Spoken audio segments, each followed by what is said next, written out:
સુરત શ્રી મહાયાવંશી ભગીરથ કલ્યાણ સેવા ટ્રસ્ટ દ્વારા મહેંદી સ્પર્ધાનું આયોજન અડાજણ વિસ્તારમાં આવેલ સ્નેહ સંકુલ પ્રતિષ્ઠાન ભવન ખાતે કરવામાં આવ્યું હતું, જેમાં પ્રતિસ્પર્ધી મહિલાઓએ મોટી સંખ્યામાં ભાગ લીધો હતો.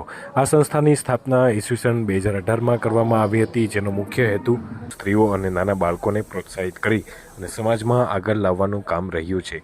અહીં નાના બાળકો માટે ચિત્રકામ સ્પર્ધા, સ્ત્રીઓ માટે મહેંદી સ્પર્ધા, રંગોળી સ્પર્ધા, ધોરણ 10 અને 12ના વિદ્યાર્થીઓ માટે કારકિર્દી માર્ગદર્શન સેમિનાર, મેડિકલ કેમ્પ વગેરે જેવા કાર્યક્રમોનું આયોજન કરવામાં આવે છે. શ્રી મહાયાવંશી ભગીરથ કલ્યાણ સેવા ટ્રસ્ટ આયોજિત મહેંદી સ્પર્ધા છે.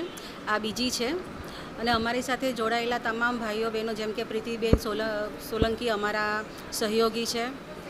અમારી પૂરી ટીમ આજે આવી છે આ મહેંદી સ્પર્ધામાં બધાને સહાય કરવા માટે.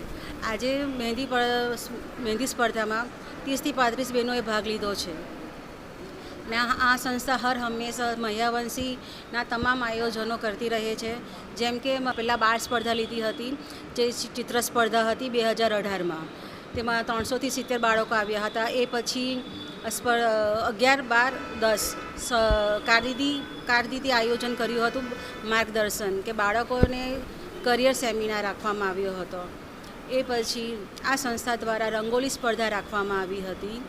મહિલાઓ માટે ખાસ કરીને અમે આ સ્પર્ધાઓનું આયોજન કરતા રહીએ છીએ. હું બાબુભાઈ સુરતી શ્રી મહાયાવંશી ભગીરથ સેવા કલ્યાણ ટ્રસ્ટનો પ્રમુખ તરીકે નિવેદન કરું છું કે અમારી આ સંસ્થા 2018ની સ્થાપના કરવામાં આવી.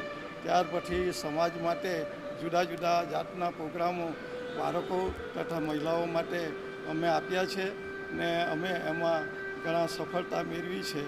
આજે અમારો જે પ્રોગ્રામ છે એ મહિલાઓ માટે મેડી હરીફાઈનો પ્રોગ્રામ છે. એમાં 25 મહિલાઓ ભાગ લીધો છે અને તેઓ સારી રીતે પોતાનું પરફોર્મન્સ બજાવી રહ્યા છે.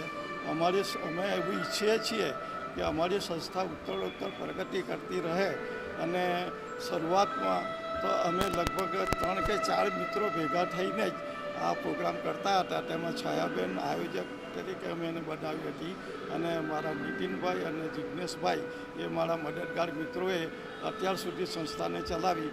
હવે અમે સંસ્થાનું રૂપ બહુ ફેલાવવા માંગીએ છીએ, મોટી સંસ્થા બનાવવા માંગીએ છીએ.